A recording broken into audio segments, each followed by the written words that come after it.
हाय, hello, नमस्कार.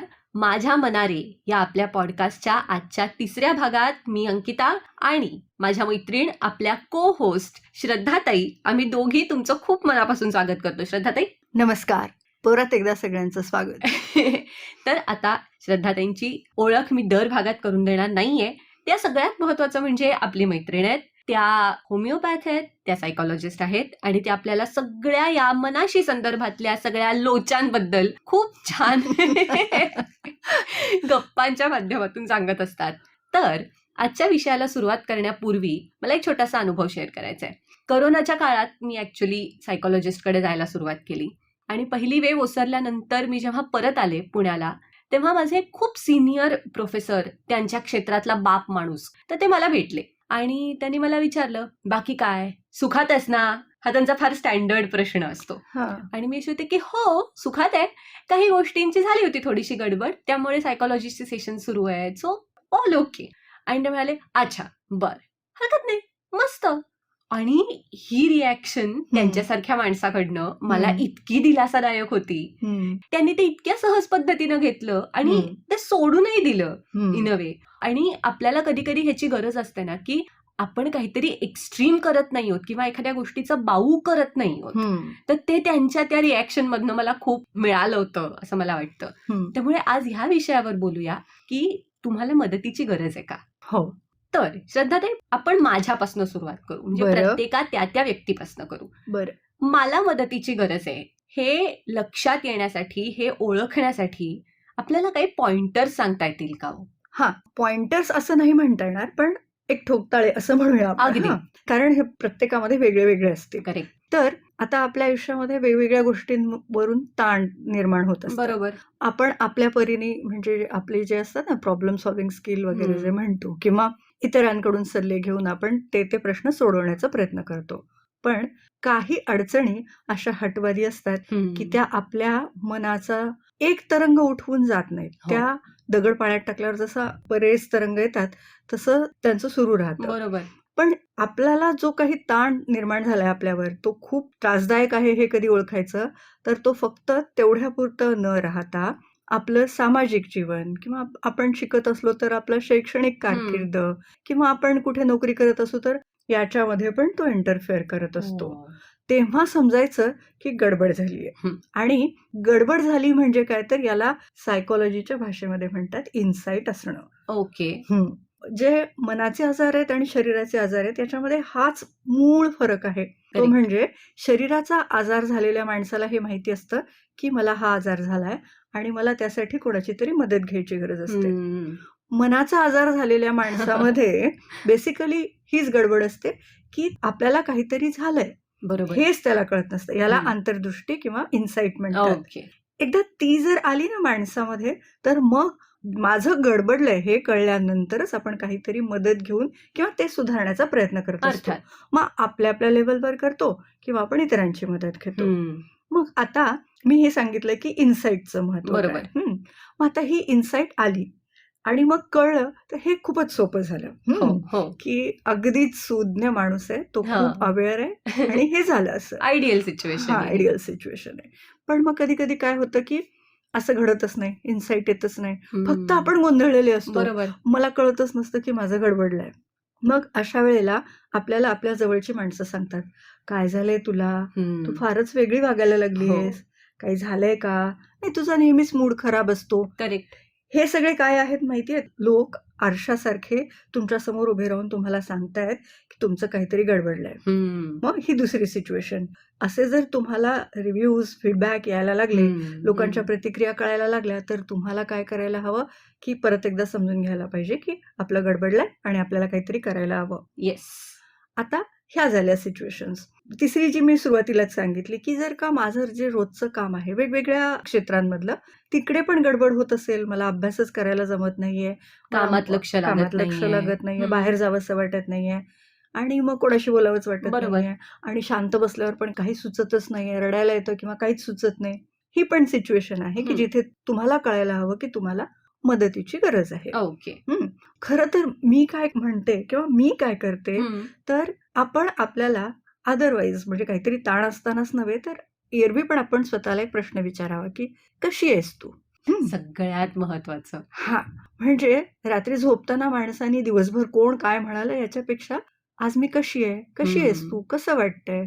आता कसं असतं माहिती आहे का, की आपण आजच्या काळात जगतो आणि आपले हत्तीचे दात असतात. हो. खाने के अलग, दिखाने दिखाने के के अलग. अलग. हां, तो ट्रू. दी. तर कधी-कधी असं असतं, की आपल्याला असं वाटत नाही, की आपण लोकांना सांगावं, की मी खूप छान आहे वगैरे. म्हणून "तू कशी आहेस?" हे जेव्हा मी स्वतःला विचारते, तेव्हा माझं मन मला काय सांगतं, "चालू आहे पडझड, उठणं-बसणं हे सगळं सुरू आहे, पण एकंदरीत बरं आहे. मला हां, मजा येतेय." हां. हं. हो. हे उत्तर जर येत नसेल तुम्हाला, त्याच्यात हे पण असतं हं, की मी म्हणत असते स्वतःला जेन्युइन उत्तर देते, की "बरं चाललंय माझं, हं. थोडंसं मागे-पुढे पण ठीक चाललंय. मला आनंद वाटतोय." हां. पण काय करणार? लोकांना असं सांगून चालत नाही ना. म्हणून मग मी म्हणते, "नाही हो, तुमच्यासारखंच माझं बेकार आयुष्य सुरू आहे." हं, हं. पण हे रिअलाईज व्हायला हवं आणि असं जर उत्तर येत नसेल, तर त्याचा अर्थ आहे, की तुमचं गडबडलेलं आहे आणि तुम्हाला मदतीची गरज आहे. ओके. मग आता ही मदत कोणाचीही असू शकते. हं. मित्र-मैत्रिणी किंवा मग तुमच्या जवळचं कोणीतरी. प्रत्येकाचे वेगवेगळे थांबवणारे थांबे असतात, की बरोबर. या मैत्रिणीला बोलू की नको, अमक्याला बोलू की नको. या सगळ्यातून पण बेस्ट ऑप्शन जे आहे ते आहे, की तुमचा समुपदेशक, हं. सायकोथेरपिस्ट किंवा काउन्सिलर यांना ओके. भेटणं. तर हा काउन्सिलर आणि सायकॉलॉजिस्ट असे दोन्ही आपण टर्म्स वापरू. मला समजून घेईल आणि माझ्यासाठी योग्य असलेला काउन्सिलर किंवा सायकॉलॉजिस्ट हा कसा शोधायचा? मी नेहमी हेच सांगते, की आपण जेव्हा काहीतरी वस्तू घ्यायला जातो, हं. तेव्हा आपण ती किती टिकाऊ आहे, काय आहे, कसं आहे, हे अगदी, सगळं बघतो आपण अगदी. हां. म्हणजे कपडा असेल तर ओढून-ताणून बघतो, वस्तू असेल तर खालीवर करून बरोबर. बघतो. तसंच कुठल्याही मदतीसाठी, मग ती शारीरिक आजारांसाठी मदत घ्यायला चाला असाल, वैद्यकीय मदत असो किंवा मानसिक मदत घेणार असाल हं. कोणाची, आपण प्रोफेशनल माणसाबद्दल बोलतोय. करेक्ट. तर त्यावेळेला हा त्या क्लायंटचा हक्क आहे, की त्यांनी जो माणूस तुमच्यासमोर काउन्सिलर किंवा थेरपिस्ट म्हणून बसलाय, त्याचं क्वालिफिकेशन काय आहे? हं. साधारण तो कुठल्या कॉलेजातून, कुठल्या ह्याच्यातून शिकलाय? म्हणजे हे जाणून घ्यायचंय, की बाबा त्याचं रीतसर शिक्षण पूर्ण झालेलं आहे की नाही? बरोबर. कारण बऱ्याच जणांना असं वाटतं, की आपण खूप छान बोलतो, म्हणजे आपण खूप चांगले काउन्सिलर आहोत. करेक्ट. तुम्ही हे गेल्या भागातही सांगितलं होतं मला हां, आठवतंय. हां. आपण कोणाला तरी मदत करणं म्हणजे छान बोलणं नाहीये. हं. तर ती एक विशिष्ट पद्धत आहे बरोबर. आणि ज्यांनी या पद्धतीचं रीतसर शिक्षण घेतलेलं असतं, तो माणूस तुम्हाला या गोंधळातून बाहेर पडायला मदत करू हं. शकतो. हां, तुम्ही तुमच्या मित्रांना, मैत्रिणींना बोलता, तेव्हा माझं कोणीतरी ऐकून घेतं, ही जी फिलिंग आहे ती तुम्हाला तिथे मिळत असते. बरोबर. काही जणांना कदाचित येतही असेल हं. किंवा काही जण काय करत असतील, की तुम्हालाच रिअलाईज करायला, की हं. खरंच तुमचा प्रश्न किती मोठा आहे. त्याच्यासाठी तुम्हाला मदत करत असतील कदाचित.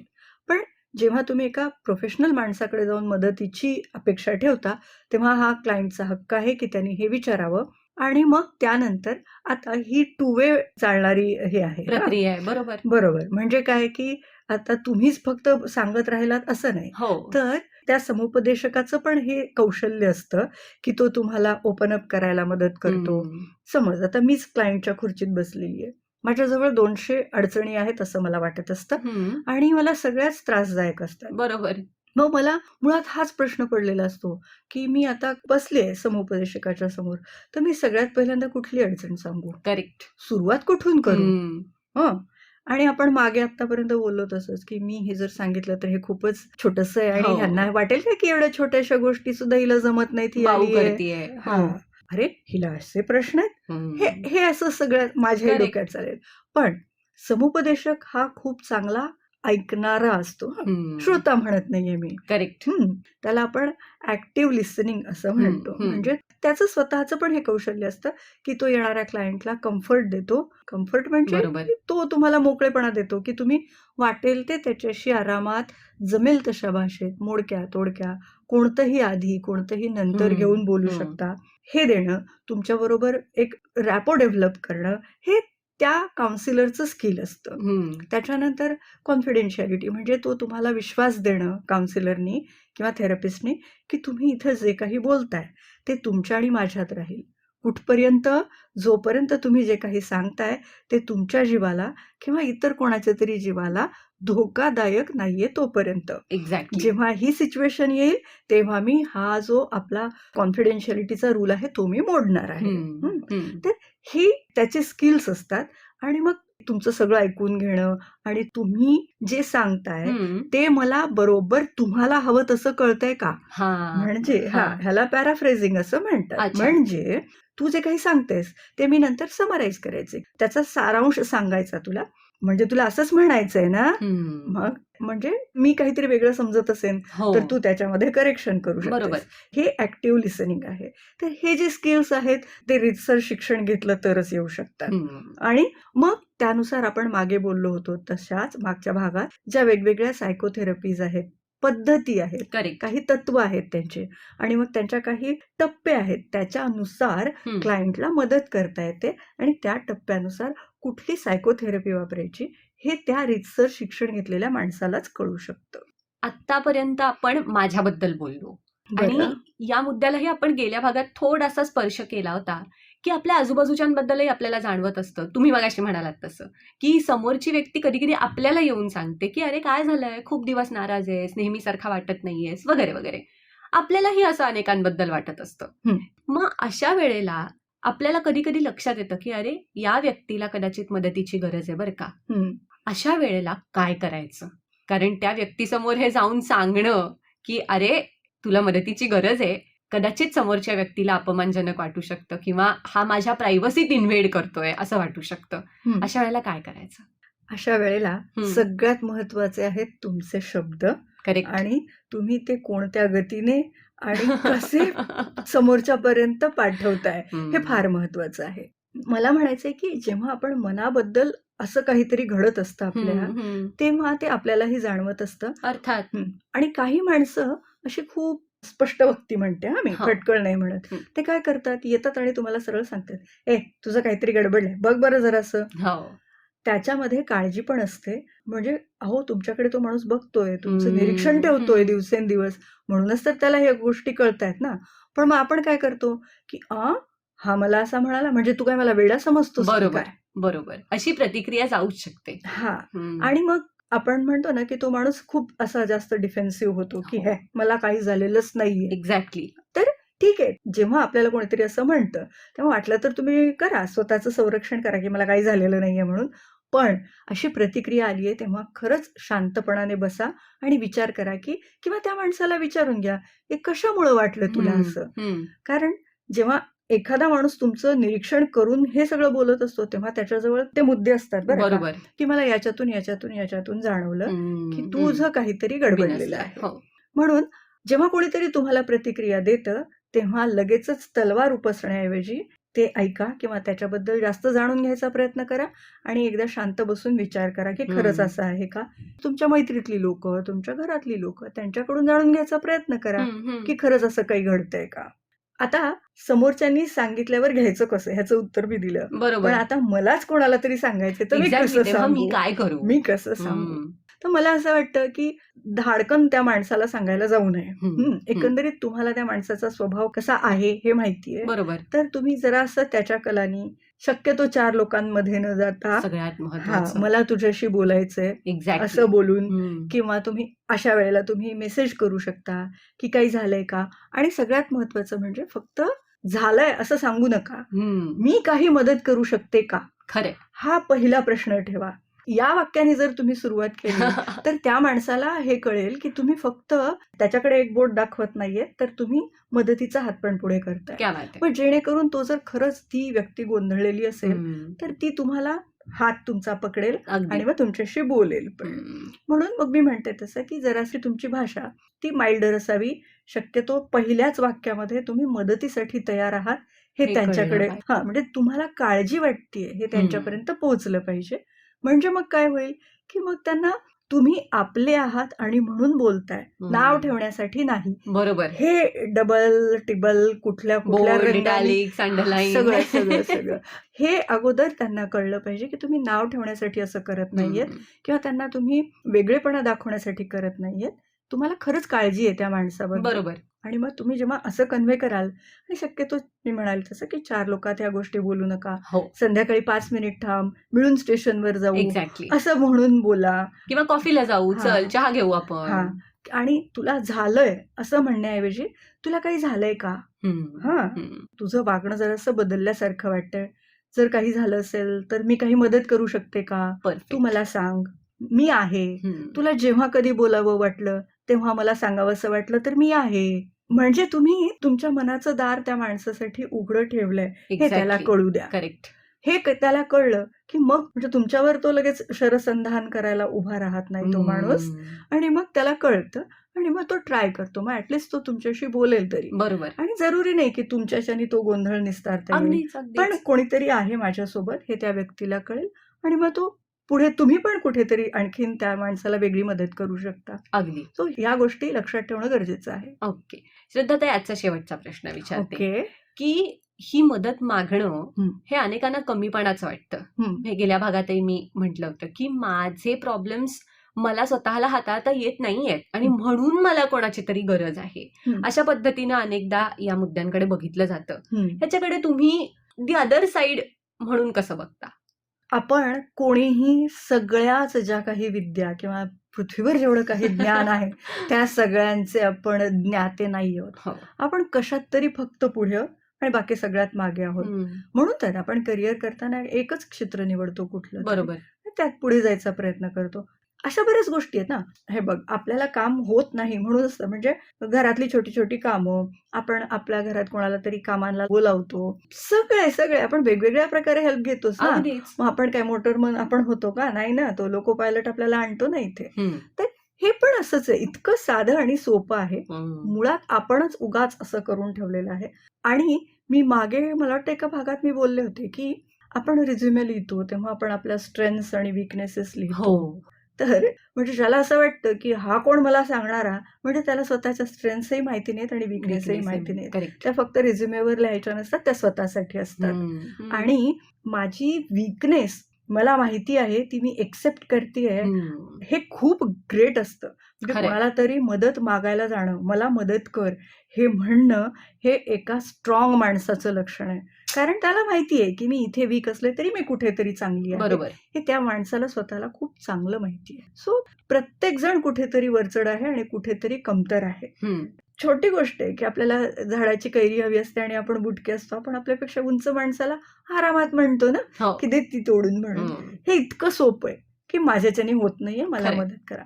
तुम्ही जर हे ओझं कोणाची मदत न घेता हे ओझं असंच बाळगलं, तर म्हणजे एका माणसाची कॅपॅसिटी आहे एक 5 किलो वजन उचलून चालायची. हं. पण त्याची कॅपॅसिटी 5 किलो वजन घेऊन फक्त 5च मिनिट चालण्याची असते. हां. आणि तुम्ही जर हे असंच सोबत ठेवलं, तर तुम्ही पुढे चालून जे तुमच्या हातून काहीतरी छान सृजन बरोबर. घडणार आहे, ते घडणार नाहीये. हं. म्हणजेच काय, हं. तुम्हाला तुमची स्ट्रेंथही माहिती नाही आणि हो. वीकनेसही माहिती नाही. तुमचा लॉस काय होतोय, हे पण तुम्हाला कळत नाही. करेक्ट. तर मला असं वाटतं, की ते 5 किलो आपल्याला उचलता येत नाही, तर 1 किलो कुठेतरी दुसऱ्याला पण द्यावं. आपण समाजात का राहायला लागलो, की एकमेकांना मदत करता बरोबर. यावी म्हणून. मग बरोबर. त्याचा अर्थच नाहीये. आपण समाजातच राहण्याचा उपयोग नाही. मग जर हं. आपण इतरांना मदत मागायला लाजत असू तर. म्हणून इतकं सहज, माणसाने इतकं सहज म्हणावं, मला मदत कर. क्या बात है! मला खूप आत्ता अनेक गोष्टी डोक्यात येऊन गेल्या. अनेकांच्या प्रतिक्रिया. काही असे होते, की कशाला तुला सायकॉलॉजिस्ट पाहिजे. काही खूप सहज होत्या आणि मला वाटतं आपल्या श्रोत्यांपैकी अनेक जणांच्या डोळ्यासमोर त्यांचे हे सगळे हां. प्रवास येऊन गेलेले असणार आहेत. बरोबर. त्यामुळे आजच्या भागाच्या शेवटी आपल्या श्रोत्यांना आवाहन करूया, की याबद्दलचे, या संदर्भातले तुमचे प्रवास आमच्याशी नक्की शेअर करा. हो, आम्हाला ते ऐकायला आवडतील. आम्हालाही त्यातनं खूप काही शिकायला मिळेल. हो. आणि आम्हाला जमेल तशी तुम्हाला मदत करायला पण आवडेल. ॲब्सोल्युटली. त्यामुळे आपला हा मदतीचा आणि काय म्हणू आपण सोबतीचा सिलसिला सोबतीचाच. माझ्या मनारेच्या पुढच्या भागातही आपण असाच सुरू ठेवणार आहोत. त्यामुळे पुढचा भाग नक्की ऐका. हा भाग कसा वाटतोय हेही आम्हाला सांगा. आमचं चॅनल लाईक करा, शेअर करा, सबस्क्राईब करा आणि आनंदी रहा. नमस्कार. नमस्कार.